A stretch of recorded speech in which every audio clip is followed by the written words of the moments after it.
à toutes et à tous, soyez les bienvenus dans ce nouveau numéro de Je sais tes podcasts consacré au tournoi de Barcelone et de Stuttgart qui se sont achevés ce week-end avec les sacres de Casper Ruud, le revenant norvégien, et d'Elena Rybakina, impressionnante tout au long de la semaine et qui repart avec une magnifique Porsche de Stuttgart. Pour décrypter ce qui a fait l'actualité de cette palpitante semaine, j'ai à mes côtés Philippe Theuaz qui nous expliquera avec la précision qu'on lui connaît toutes les spécificités requises pour performer sur terre battue, cette surface tellement particulière. Merci Philippe d'être avec nous. Merci à vous d'être à l'écoute de cet épisode. N'hésitez pas à aller écouter tous les autres à votre disposition sur vos plateformes de podcast préférées, Apple, Google Podcast, Spotify. Rejoignez-nous aussi sur les réseaux sociaux si ce n'est pas encore fait, Facebook, Instagram, X, TikTok. Vous pouvez faire votre choix. Je ne serai pas plus longue, je vous laisse pour le résumé de la semaine. Silence s'il vous plaît, les joueurs sont prêts.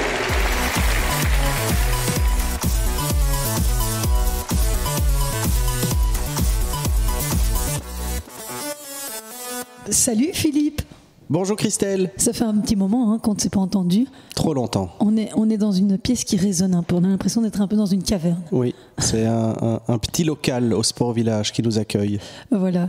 Alors la dernière fois qu'on s'était croisés, c'était pour parler coaching mental avec Nathalie Ourmand, un numéro pour lequel j'ai reçu beaucoup de commentaires, donc ça a l'air d'avoir beaucoup plu aux gens. Mais on ne s'est surtout pas vu depuis le début de la saison sur terre battue, parce que c'est vrai que c'est une phase importante. Le mois d'avril rime avec terre battue, et je me demandais un petit peu comment on préparait ces joueurs au mieux pour la saison sur terre, parce que c'est quand même particulier. On vient de Miami, d'Indian Wells où c'est sur dur. Depuis le début de l'année, on joue sur dur, et puis là, la saison sur terre, il doit y avoir des spécificités pour jouer sur terre battue. Est-ce que tu peux nous en dire un petit peu plus ? Alors, il y a des spécificités qui sont liées à chaque surface, évidemment. Le challenge pour les joueurs, c'est de ne pas jouer contre la surface, mais de jouer avec la surface. Ça, au niveau philosophique, c'est déjà très important, surtout quand on va sur gazon, qui est encore vraiment très spécifique. Alors, tout le monde n'est pas capable de jongler avec ça parfaitement bien, notamment chez les filles, parce que effectivement, le jeu sur terre est plus lent. Et donc laisse un peu plus de temps à l'adversaire pour s'organiser. Donc ça veut dire que les joueurs qui sont très agressifs, très offensifs, ils sont un peu désavantagés parce que la balle est freinée par la terre battue. Et donc pour gagner le point, il faut construire un peu plus le point. Donc il faut être un peu plus patient. C'est le premier élément. Donc ça veut dire que physiquement, le jeu est plus contraignant sur terre qu'il ne l'est sur surface rapide. Il y a plus d'échanges puisque le jeu est plus lent. Donc l'idée, c'est d'arriver à travailler le point pour obtenir toutes ces balles d'attaque qui sont possibles d'avoir quand on travaille le point correctement. L'idée, c'est de jouer vraiment avec toute la géométrie du terrain, de varier les trajectoires, de varier les zones et d'amener de la diversité dans le jeu. Ça, c'est la spécificité sur terre. C'est pas toujours facile parce que le joueur va toujours garder sa philosophie de jeu. Donc quelqu'un qui est un attaquant, il va pas devenir un défenseur sur terre. Ça fonctionne pas comme ça. Mais il doit devenir en tous les cas un attaquant un peu plus patient. Et donc après, c'est avec ça qu'il faut jongler. Prenons l'exemple de Minen, puisque ça me concerne, qui est une joueuse offensive, qui adore jouer sur dur. Je reste persuadé, et ça la fait chaque fois sourire, que pour moi, elle est meilleure sur terre, parce qu'elle est capable de varier énormément de choses dans son jeu, avec le slice en revers, avec l'amorti, avec les cours croisés. Elle est capable de mettre du volume dans la balle, de faire tourner la balle haute, etc. Donc elle est vraiment capable de travailler le point. Donc voilà, je pense que j'ai répondu en partie à ta question. Oui. Et donc ça veut dire que physiquement, on intensifie tout ce qui est cardio, on essaye de faire des séances qui sont difficiles pour se pousser physiquement. Oui, donc il faut travailler les filières. Comme les filières d'échange sont plus longs, il faut amener dans les entraînements des exercices qui permettent aux joueurs de travailler vraiment. J'aime bien l'expression travailler le point, mais c'est vraiment de ça qu'il s'agit. Donc ça veut dire que sur dur ou sur gazon, quand on est un peu déporté, on peut se débarrasser un peu plus facilement de la balle parce que la surface va vite. Donc on peut tenter des coups un peu plus offensifs quand on est un peu en déséquilibre, ce qui n'est pas le cas sur terre parce que la balle, comme je viens d'expliquer, est ralentie. Donc il faut être très courageux et il faut vraiment travailler cette résistance dans le point. Et physique aussi. Oui, résistance physique, mais tout évidemment lié. Mais c'est vraiment être... Moi, je le réduis. Si je dois le réduire en une phrase, je dirais, c'est souvent ça que je dis d'ailleurs sur le terrain aussi. Si tu n'attaques pas, tu ne rates pas. Sur dur, c'est pas tout à fait la même chose, parce que sur dur, on peut faire vraiment la différence quand on est quand même plus loin par rapport à la ligne du fond. Sur terre, c'est pas la même chose. Donc, si tu n'attaques pas, tu ne rates pas. Et donc, pas rater, ça veut dire faire tourner un peu plus la balle, c'est mettre un peu plus de trajectoire. Voilà, c'est des adaptations comme celle-là. Et donc, on travaille aussi les effets, le fait de mettre un peu plus de lift, mettre de plus slicer, parce que les balles, quand elles sont bien slicées sur terre, elles peuvent faire quand même assez mal. Oui, mais si tu sais pas slicer en janvier, tu pourras pas slicer. Ça me paraît compliqué d'arriver à Roland et de faire que des slices. C'est là aussi où il faut bien se connaître, et le joueur sait ce qu'il aime et ce qu'il n'aime pas, mais au plus tu as des possibilités techniques, au mieux tu vas t'adapter sur terre battue. Oui. Au plus tu as d'outils dans ton sac, au niveau de ton jeu, que ce soit par exemple sur le kick au service, c'est très intéressant sur terre battue, surtout quand il y a des balles neuves, au changement de balle. On le voit beaucoup chez les garçons. Mm-hmm. Donc le kick côté avantage pour sortir l'adversaire, et ensuite prendre le coup droit ou y aller avec le revers landing. Ça, c'est un schéma sur gazon que tu ne vois jamais et que tu vois un peu moins sur dur aussi, parce que la balle ne gicle pas de la même façon. D'accord. Il y a cet effet de giclage, on le voit très fort avec l'exemple absolu, c'est Nadal, capable de faire tourner la balle comme personne. Donc l'effet lifté sur terre prend beaucoup de sens, et aussi à l'inverse, l'effet slicé prend aussi beaucoup de sens. La terre répond bien à cet effet-là. Mais maintenant, il faut que ce soit dans une philosophie générale de jeu, et il faut que la tactique soit toujours en lien avec les compétences du joueur. Bien sûr. Ça, c'est important. De là, l'importance de développer dès le plus jeune âge un maximum de capacités techniques. Et donc, ça veut dire que des filles qui jouaient fort à plat sur le circuit et qui bourraient dans tout, comme on utilisait ces expressions, elles seront désavantagées du coup sur surface terre battue ? Elles le seront un tout petit peu plus. Je pense à Sabalenka parce que c'est l'exemple criant de la joueuse qui frappe comme une mule dans tout. Elle va probablement avoir un peu plus dur sur terre ici. Est-ce qu'elle va être capable d'amener un peu de variété dans son jeu ? Ça va être son challenge, très clairement. Mais c'est sûr que... Parce que ça veut dire qu'elle doit plus bomber ses balles, elle doit plus lifter. C'est pas naturel chez elle. Ça. Non. Donc, mais tout se développe quand même. Alors, elle va pas passer de tout à rien, mais en tous les cas, déjà, sur les intentions, accepter de vouloir amener quelque chose, c'est déjà le début d'un changement. Et quand on compare les deux jeux, on voit les garçons, je sais pas si je présume que tu as eu l'occasion de regarder un peu Barcelone ou Monte Carlo, tu vois qu'il y a beaucoup d'échanges et qu'il y a énormément, les garçons mettent beaucoup de trajectoire dans la balle. Ça passe très haut au-dessus du filet. Chez les filles, c'est pas le même tennis, c'est plutôt tendu, on garde plus ou moins la même hauteur de balle Mais pourquoi ? Parce qu'elles sont moins capables de mettre du lift, ou parce qu'elles ont moins de force et du coup leurs balles gicleront moins à l'arrivée ? C'est parce qu'elles sont techniquement, elles sont moins complètes que les garçons. Enfin, certaines en tous les cas. Ouais, ça doit être une question physique, c'est pas possible. Alors bien sûr, il y a le physique qui intervient, mais si on prend le Ashley Barty par exemple, qui ne joue plus aujourd'hui, mais souviens-toi comment jouait Ashley Barty. Prenons Justine Hénin qui va parler à tout le monde. Ouais. Justine, elle était capable de mettre du slice, de mettre du lift, d'accélérer, parce qu'elle a été à très bonne école et qu'elle avait un jeu qui était très complet, et donc elle était capable de bien jouer sur toutes les surfaces. Ça, c'est un peu l'idée. Ça dépend un peu de l'historique du joueur aussi. Les joueurs du nord de l'Europe jouent sur des surfaces dures toute l'année. Nous, on joue sur terre toute l'année pratiquement.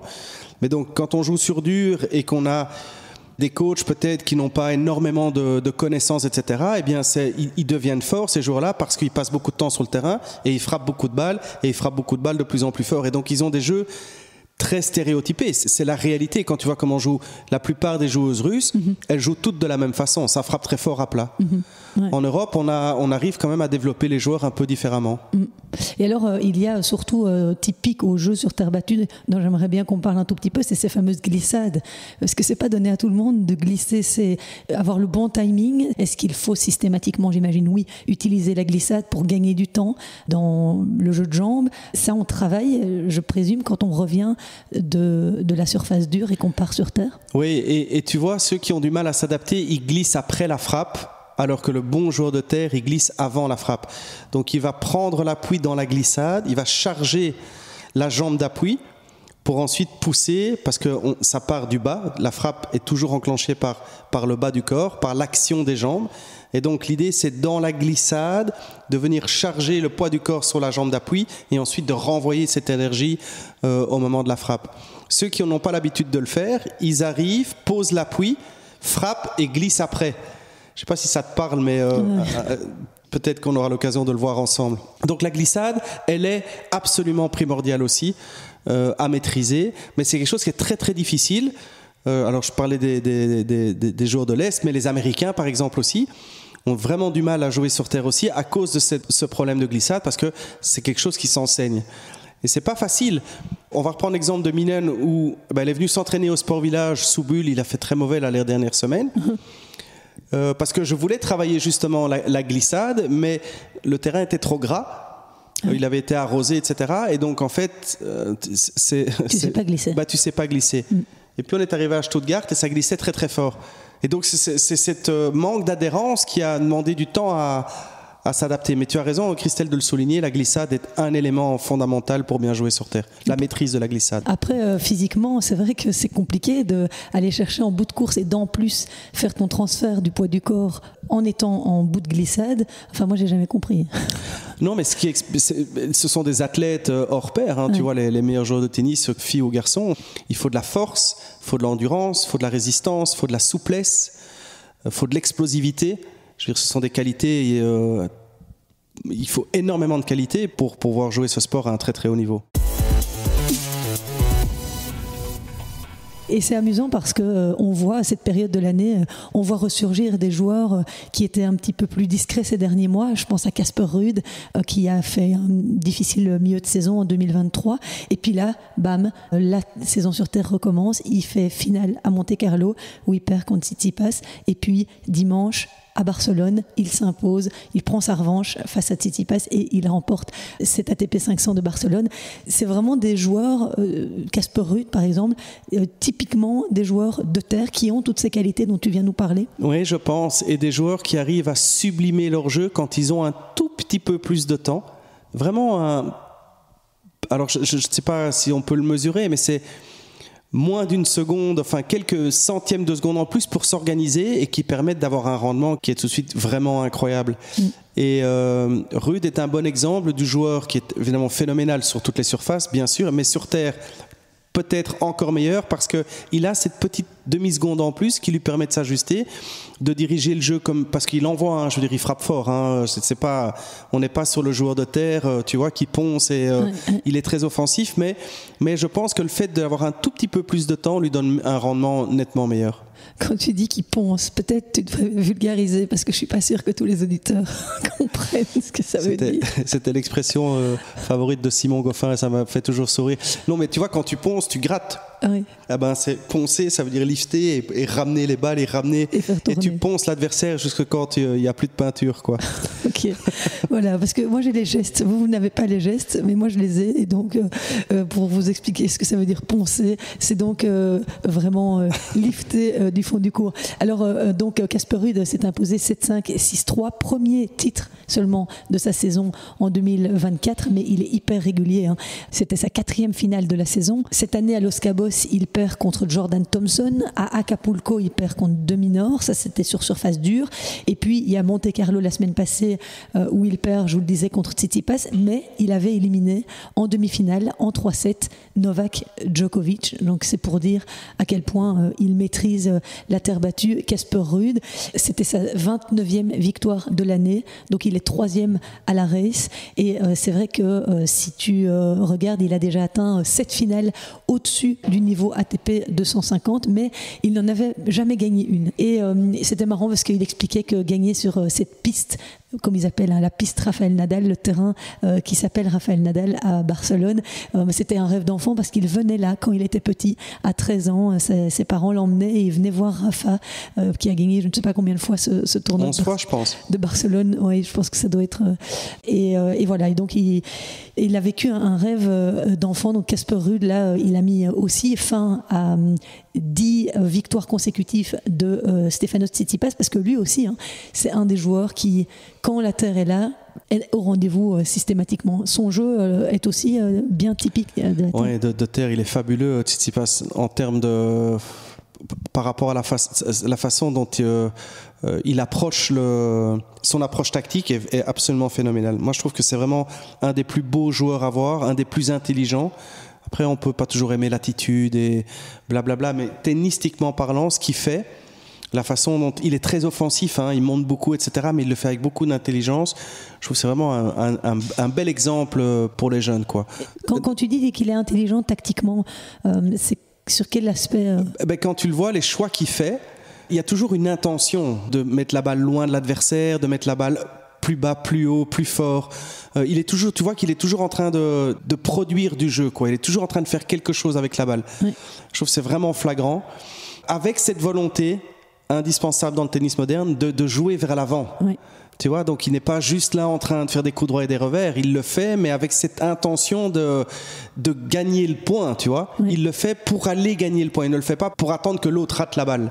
Et Casper Ruud est aussi offensif ou moins que lui ? Je regardais un peu, oui, ils sont tous, à un moment donné, tu leur donnes une balle courte, ils la claquent, hein, je veux dire, ils sont tous à ce niveau-là capables de faire des points gagnants partout. Mais il monte quand même un peu moins, Ruud, non ? Mais il est un tout petit peu, un peu moins offensif que Tsitsipas. Oui. Et il expliquait en conférence de presse après le match, Casper Ruud, qu'il avait juste essayé de mettre la pression sur le grec un peu plus que la semaine dernière à Monte-Carlo, et il disait que lors de la finale à la Monte-Carlo, il était beaucoup plus en retrait, trop loin derrière sa ligne, et donc voilà, Casper Ruud a réussi à prendre sa revanche. Mais alors, ce qui est assez intéressant, c'est aussi la réaction de Stefanos Tsitsipas, qui a expliqué après cette finale à Barcelone que mentalement, il n'avait pas eu le dash, il n'avait pas eu le courage de venir se battre pour cette finale. Il avait vécu une bonne semaine, mais que mentalement, il n'avait pas réussi à être présent. C'est quand même incroyable, ça. Voilà, on peut être fatigué physiquement, mais on ne pense pas spécialement que la fatigue mentale peut être un gros problème aussi, quoi, à un moment donné. Mais avant de parler de ça, si tu veux bien, pour revenir sur le témoignage de Ruud, c'est un peu ce qu'on dit, hein. Donc, il le joue en étant un peu trop derrière, un peu trop passif, laisse la possibilité à Tsitsipas de diriger le jeu, de décider, et donc quand il y en a un qui décide et l'autre qui subit, c'est souvent celui qui décide qui l'emporte. Donc ça confirme et donc il a eu cette force, alors bien aidé peut-être par la fatigue mentale, on va en revenir, mais là il monte sur le terrain, et ça c'est intéressant aussi de se dire ok, ce que je n'ai pas réussi à faire la semaine dernière, je vais le faire cette semaine, parce que si je veux gagner le match, il faut que je fasse ceci. Et donc, c'est être capable de sortir de cette zone de confort, parce que sa zone de confort, c'est le plan A, dire ok, je vais attendre un peu, ça ne fonctionne pas, je vais faire autre chose, je vais être plus offensif, et puis après, il faut arriver à le faire, et c'est ce qui fait la compétence du gars. Mais pour en revenir sur Tsitsipas, oui, alors moi, ça ne m'étonne qu'à moitié. Tu as vu, tu l'as expliqué, il venait de gagner Monte-Carlo. Oui.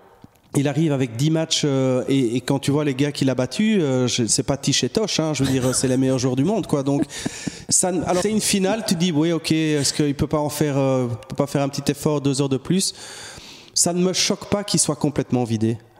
De jouer autant de jours de suite avec cette intensité contre les meilleurs joueurs du monde, à un moment donné, c'est presque rassurant, tu vois, de voir qu'il est juste au bout du rouleau. Ouais. Puis ça s'enchaîne, hein, c'est tous ces tournois. Oui, ils s'enchaînent. Il n'y a pas de break. Hein. C'est semaine après semaine après semaine. Oui, et puis après, alors maintenant, ils les ont mis sur 2 semaines. Après, il y a Rome. Madrid. Mais bon, les bons jouent. D'abord Madrid, et puis après Rome qui s'enchaîne. Oui. Et avant Roland, quoi. Avant Roland, oui. Donc c'est un sacré programme. Hein, Sacré programme. Et puis le fait marquant évidemment à Barcelone, mais c'était le retour de Rafa Nadal qui a été éliminé au 2e tour, par Alex de Minaur qui est quand même ex-top 10 mondial, donc on peut lui pardonner. Alors moi j'ai vu un petit peu son match contre Flavio Cobolli, bien entendu, on attendait tous avec impatience de voir. Et franchement, impressionnant. Oui, on s'est tous dit, comme par miracle, la Terre arrive et il ressurgit, tel le phénix. Et moi, j'ai vu ce match-là aussi, je dis, waouh, il joue un gars qui est 60 au monde et il en fait... et qui a 20 ans de moins que lui. Des allumettes, hein. Presque. Oui, presque. J'exagère, mais... C'était très encourageant, très encourageant. Après... Est-ce qu'il va arriver à être suffisamment prêt pour être compétitif à Roland ? Et peut-être au JO. C'est la question que tout le monde se pose, évidemment. Il va jouer ici à Madrid. Hein. Oui. Il joue à Madrid. Et puis, il y aura encore Rome. Il faudra voir si il va tous les disputer aussi, parce que bon, physiquement, il faut qu'il tienne aussi pour être prêt pour Roland. Mais comme il l'a dit dans un témoignage en conférence de presse à Barcelone, pour Roland, je pourrais mourir. Oui. Donc, je pense que là, il va jeter vraiment ses dernières forces dans la bataille. Ouais. Et c'est peut-être pas impossible qu'il décide de définitivement mettre un terme à sa carrière. Ce qui serait, je pense, à mon sens aussi même, peut-être une très bonne idée. Parce que, je veux dire, il est jeune, il a encore 50 ans à vivre, en tous les cas, j'espère pour lui, et il est complètement détruit physiquement, quoi. Donc, à un moment donné, à vouloir repousser sans cesse les limites de la nature, je pense qu'il faudrait quand même lui conseiller gentiment de dire, écoute, je veux dire, qu'il prenne premier tour et qu'il le gagne, ça ne changera rien par rapport à ce qu'il a fait et qui il est. Moi, si j'étais dans son entourage, j'aurais tendance à lui dire, écoute Rafa, merci, mais tu as fait le travail, maintenant tu peux quand même te reposer et penser un tout petit peu à ta santé aussi. Oui, je vois pas quel intérêt il aurait d'aller jouer à WIM ou à l'US.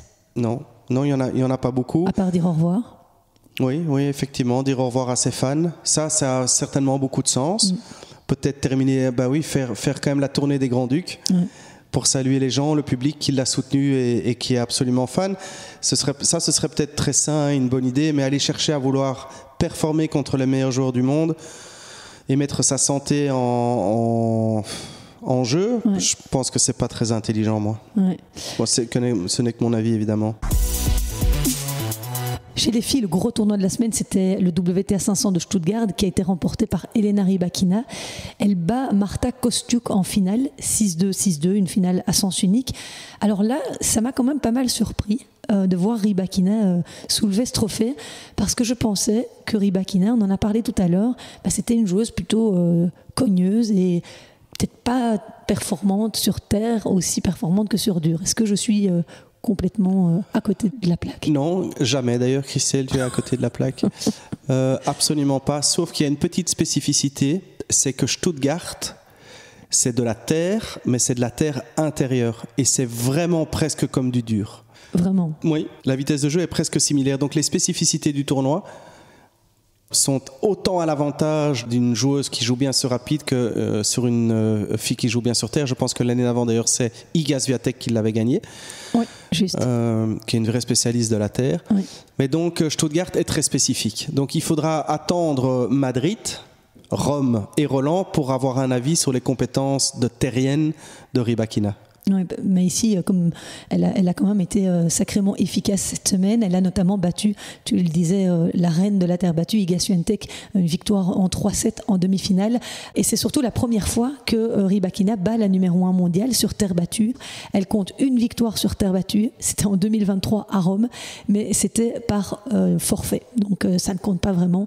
Donc voilà, on a l'explication. Une surface plus rapide, Rybakina en finale. Et là, elle a retrouvé celle qui impressionne depuis le début de la saison, Marta Kostyuk. Elle a été vraiment impressionnante cette semaine, tombeuse de Qin Wenzheng en sauvant 5 balles de match. Elle a également éliminé Coco Gauff et Vondrousova, donc 3 joueuses du top 10. Elle s'est offert dans ce tournoi Marta Kostyuk, qui était 27e mondiale et qui prend 6 places cette semaine. Elle grimpe donc à la 21e place mondiale à 21 ans. Cette joueuse, elle impressionne vraiment depuis quelques mois. Alors Kostyuk, elle est vraiment bonne depuis, je crois, à 16 ans ou 17 ans. Elle était déjà tableau en Australie. C'est une fille qui a toujours très très bien joué, qui a toujours été un gros espoir, qui voyageait énormément avec sa maman.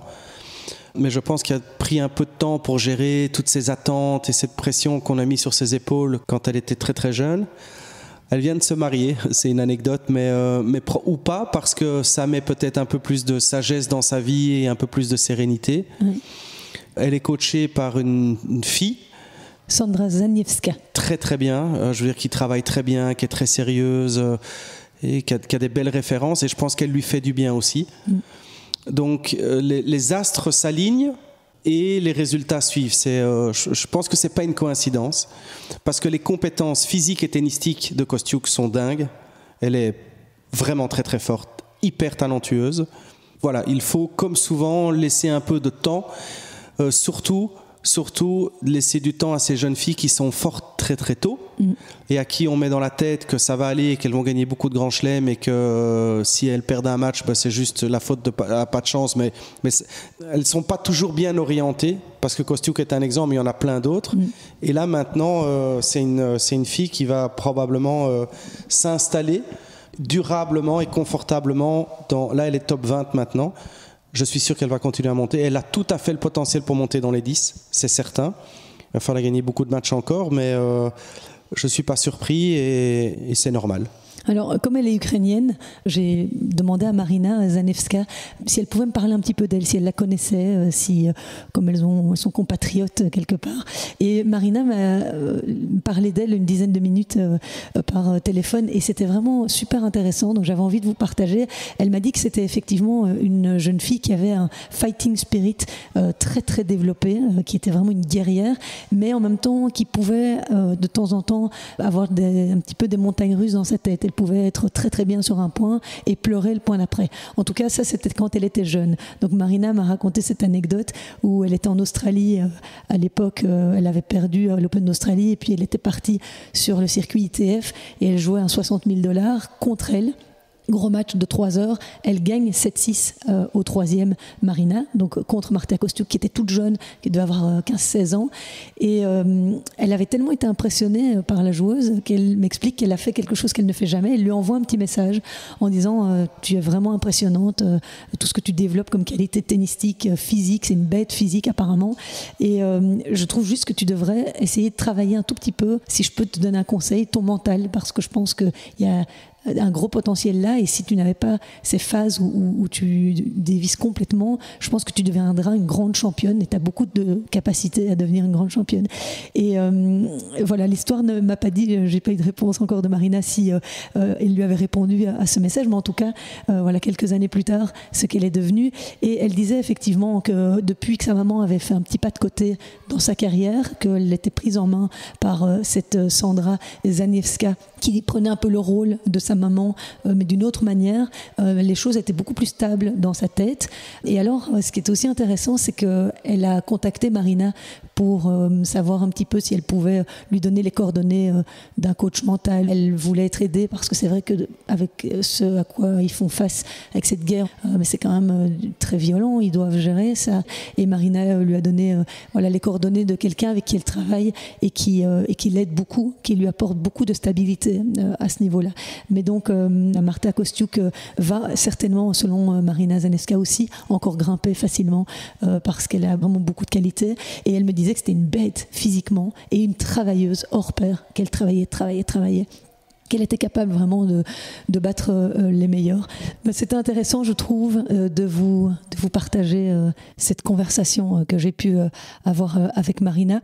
Et c'est vrai qu'elle disait enfin que Marta Kostiuk prenait beaucoup position par rapport à la guerre en Ukraine. Et là, à Stuttgart, on a vu, elle a encore fait un petit discours au moment de la remise des coupes. Et c'est vrai qu'elle se met en avant pour défendre les couleurs de son pays. Et chapeau à toutes ces joueuses ukrainiennes, il y en a beaucoup sur le circuit qui évidemment. Qui se débrouillent.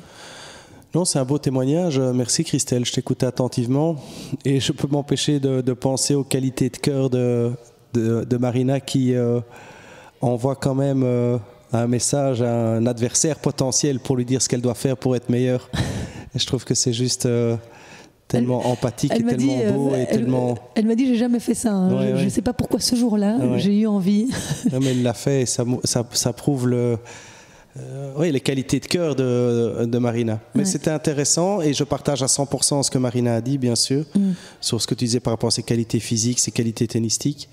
Peut-être que les gens la découvrent un peu, mais elle a sa place. Et si tu regardes la photo de profil sur le site de la WTA de Marta Kostiuk, c'est le sosie de Marina Zanevska. C'est vraiment incroyable. J'ai vu ça tout à l'heure. Bon, elle m'a dit que c'était pas toujours le cas, mais voilà. Donc ça, c'était pour le tournoi WTA de Stuttgart. Un petit mot sur Munich où Jan-Lennard Struff a remporté le premier titre de sa carrière, premier titre à 33 ans. Il a gagné contre Tyler Fritz, c'est pas n'importe qui, hein, top 15 mondial, donc superbe victoire sur son sol. Ça y est, maintenant il peut arrêter, il peut ranger la raquette. Et chez lui en plus, je pense que s'il y en a un à gagner, c'est celui-là. Ouais.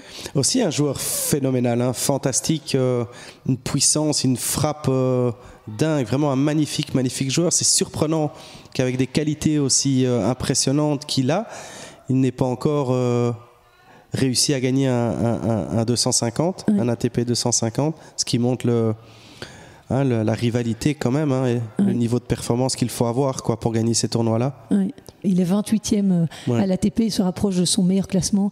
Et il faut savoir qu'il était aussi engagé dans la finale en double, mais il a perdu contre Bambry et Olivetti. Et pour la petite histoire, c'est la paire qui avait battu Sander Gilles et Göran Vliegen au premier tour de ce tournoi de Munich. Sander était l'invité de mon podcast la semaine dernière. Tu l'as peut-être écouté, j'imagine que tu écoutes tout quand tu n'es pas là. Munich, ça me fait... J'ai une petite... c'est ma première, en tant qu'entraîneur, première finale ATP où Christophe Vliegen avait joué Olivier Rocus en finale. Et à Munich, et d'ailleurs comme à Stuttgart, à Munich c'est les BM, à Stuttgart c'est les Porsche, et le vainqueur partait avec une magnifique BMW. C'est la voiture qui est exposée sur le central. Oui. Et donc, bon, tu commences le tournoi, la voiture est là, tu n'y penses pas vraiment, mais alors les jours se rapprochent, et puis surtout Chris, il avait qu'à, 22, 23 ans, les jours arrivent, et puis arrive le jour de la finale, où finalement Christophe Vliegen s'est complètement troué, ça n'a pas été. Et je crois qu'il y avait cette voiture et les phares de la voiture qui le regardaient dans les yeux, ça l'avait un peu perturbé. Mais c'était un beau souvenir, une finale 100% belge avec Julien Auferlin dans l'autre box. C'était un beau souvenir. C'est Olivier qui est reparti avec la BM. C'est Olivier qui est parti. Alors pour la petite histoire, souvent les gens alors il aurait pu, mais après ça coûte quand même beaucoup d'argent. Il faut détaxer. Il y a des normes plutôt des contraintes administratives et des problèmes de taxes aussi. Donc ce que font souvent les joueurs, c'est qu'ils les laissent les voitures et ils récupèrent le prize money de la voiture. Ah oui. En général, c'est ça qu'ils font. Mais à Stuttgart, je suis pas convaincu que Rybakina ne soit pas reparti avec la Porsche parce que les voitures sont très très belles quand même. Ce serait dommage de la laisser sur place. Oui, ça c'est clair. Alors donc ça c'était pour le tournoi ATP de Munich. Il y en avait un autre 250, c'est à Rouen où c'est Sloane Stephens qui a gagné contre Magda Linette. Elle a eu besoin de 3 sets et plus de 2 heures de combat pour battre la Polonaise. Un match un petit peu décousu, 6-1, 2-6, 6-2. C'est le 8e titre sur le circuit pour Sloane Stephens, mais le premier depuis plus de 2 ans. Alors la semaine prochaine, on l'a dit, c'est le Masters de Madrid. Donc ce sera sur 10 jours. Ça commence mercredi. David Goffin s'est fait malheureusement sortir ce lundi matin par Facundo Bagnis, l'Argentin spécialiste de la terre battue. Défaite en 3-7. Il ne sera donc pas dans le tableau final. Zizou Bergs, lui, a bénéficié d'une wildcard après son très beau parcours à Tallahassee en Floride. C'est la 2e fois consécutivement qu'il gagne en Floride. Et il a dû, à mon avis, se dépêcher, prendre l'avion pour arriver à Madrid, puisqu'il a gagné, c'était hier soir, heure belge, donc la préparation entre là-bas et ici sera très courte. Il y a une différence entre la terre battue verte et la terre battue rouge ? Oui, elle est différente, cette terre battue verte, la terre battue américaine, oui. Ah bon, elle est un peu plus dense, elle est un peu plus lente. Ah oui. Oui, c'est pas tout à fait la même, effectivement. Bon, ok, comme ça on le sait. Et alors, Elise Mertens, elle est tête de série, donc elle est bye au premier tour à Madrid. Et puis en qualif chez les femmes, eh bien, Grete jouait ce matin. Elle s'en est sortie. Victoire à l'arrache au 3e set. Ça va ? Tu as eu l'occasion de voir le match ? Non, j'étais sur le terrain avec les petits jeunes. Théo qui est avec elle. C'est Théo qui est avec elle, oui. Non, c'est bien. C'est des matchs qui sont pas toujours faciles à gagner en qualif. Elle jouait une fille contre qui elle avait gagné au dernier tour des qualifs à Wimbledon cet été. Daria Semenistaria. Oui, jeune, 21 ans. Lettonne. Qui est une bonne petite joueuse. C'était un match pas facile à... Mais bon, voilà, j'attends. J'ai pas eu Théo encore et j'ai pas eu Grete, mais elle s'en est sortie, c'est le plus important. Et Janina Wickmayer, elle, malheureusement, ne s'en est pas sortie face à la Tchèque Sarah Bejlek, défaite 6-1, 6-4. Voilà, on espère que Grete pourra rejoindre le tableau final. Il faut quand même préciser que Djokovic a choisi de faire l'impasse sur ce Masters 1000.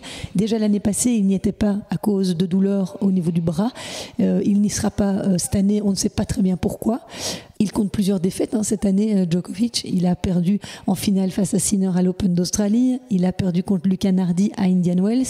Il a perdu contre Casper Ruud à Monte-Carlo. Est-ce qu'il faut s'inquiéter de la forme du grand GOAT Djoko? Je ne sais pas s'il faut s'inquiéter. Non, je ne pense pas. Parce que dans les grands tournois, tu vois... ça ne lui ressemble pas quand même de perdre comme ça. Non, mais Djokovic reste toujours un danger. Peut-être que sur ces tournois-là... Voilà, mais je pense que... il se passe quelque chose quand il arrive en Grand Chelem. Et ce sera la même chose pour les Jeux Olympiques. Je pense que là, il y a quelque chose qui met en place qui est de l'ordre du divin, je ne sais pas très bien, mais qui fait qu'à un moment donné, il c'est pas le même joueur. Est-ce qu'il arrive à trouver la même niaque, la même motivation, la même envie de vouloir bien faire sur tous les autres? Je ne sais pas, mais en tous les cas, jamais, au grand jamais, je me dis « Ah tiens, Djokovic a perdu 3 matchs, peut-être qu'il est... J'ai toujours le sentiment que ça ne dépend que de lui. Et tu crois qu'il est capable d'arriver à Roland sans avoir rien joué avant? Tu penses qu'il pourrait faire l'impasse à la fois sur Madrid? Bon, ici, il a décidé de faire l'impasse, mais il reste Rome après. Tu crois qu'il serait capable d'arriver comme ça à Roland? Je ne sais pas, mais il a une telle maîtrise de sa carrière, de la programmation, et surtout une telle maîtrise de la connaissance de son corps, de ses capacités, que je n'ai pas le moindre doute sur ce qu'il est en train de faire. Tout est calculé, tout est planifié, tout est étudié. Il n'y a pas une feuille de salade qui mange sans avoir une intention derrière. Non, mais c'est vrai, c'est comme ça. Donc, je pense qu'il sait exactement où il va et ce qu'il veut, en tous les cas. Novak Djokovic qui a un nouveau petit chien. Il l'a posté sur les réseaux sociaux. Ah, me voilà ravi. Comment s'appelle ce petit chien? Je ne suis pas allée jusque-là. Écoute, j'ai vu qu'il avait beaucoup mordu son bras. D'ailleurs, j'avais mal pour lui. Il n'avait pas l'air de connaître la douleur. Mais sa femme a mis beaucoup de photos de lui et de son chien. Donc, si vous voulez aller examiner ça, vous pouvez le faire. Et alors, Carlos Alcaraz, lui, il est double tenant du titre à Madrid. Il a été forfait pour le Masters 1000 de Monte-Carlo, forfait à Barcelone en raison d'une douleur au bras. Ici, il doit jouer à Madrid. Apparemment, il a un petit peu décalé son arrivée dans la capitale espagnole. Donc, on verra bien ce que ça dira sur le terrain cette semaine. En tout cas, Alcaraz fera figure de l'un des favoris avec, bien entendu, Casper Ruud, Yannick Sinner et aussi Stefanos Tsitsipas, bien entendu. Et alors un dernier petit mot aussi par rapport aux Belges qui se sont illustrés cette semaine, parce que Alison Van Uytvanck et Raphaël Collignon ont tous les deux remporté le tournoi ITF d'Hammamet en Tunisie. 2 joueurs qui ont beaucoup galéré en 2023, plein de problèmes physiques, donc c'est chouette de les revoir là. J'ai d'ailleurs pu recueillir le témoignage de Raphaël à l'issue de cette victoire. Je vous laisse le découvrir. Je suis vraiment très heureux d'avoir gagné cette semaine, de remporter un nouveau titre, même si ce n'est qu'un 25 000. Ça fait vraiment du bien au mental après une année 2023 très compliquée avec les blessures. Donc ça me remotive pour ce qui arrive et je suis vraiment très heureux de cette semaine. Les conditions étaient vraiment très, très compliquées.